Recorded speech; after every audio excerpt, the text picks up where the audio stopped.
كل مين عنده مشاكل بالرواية، عنده التهاب، عم يصعد، عنده ضيقة خلق، ضيقة نفس، طبقة صدر، هون عنا الرواية بعلم السجق. السجق اللي هو هون الراس، ايد اجر اجر، هون الرواية. السجق بعلم هيدا ياباني.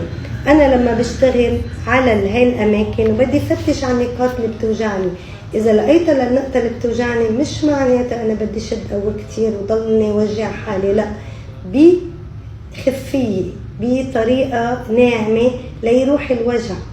كم مرة بعملها؟ هيدا السؤال بتسألوني اياه دايما، بأي ايد؟ السؤالين اللي بتسألوني اياه دايما. اعملوا لايك وشير واكسبلور لا تعرفوا بأي ايد هي، بهالايد بهالايد، بالشمال وباليمين، بأي ايد فيكم تعملوا. اوكي؟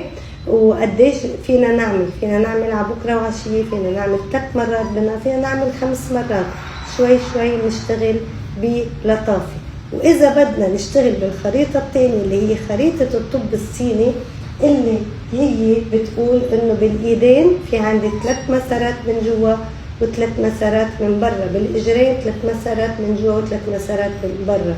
ولكن بالطب الصيني المسار اللي ينتهي بالابهام بهيدا المكان هو كمان مسار الرواية.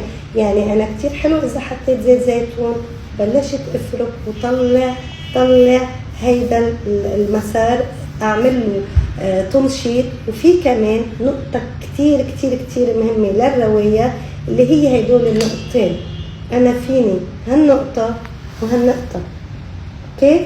فيني بالقلم اكبس عليهم، بالقلم اكبس عليهم. انا عم نشط الرواية، عم نشط عمل الرواية، عم نشط مسار الرواية ليرجع في احسن تقويم. ان شاء الله بضلكم سالمين.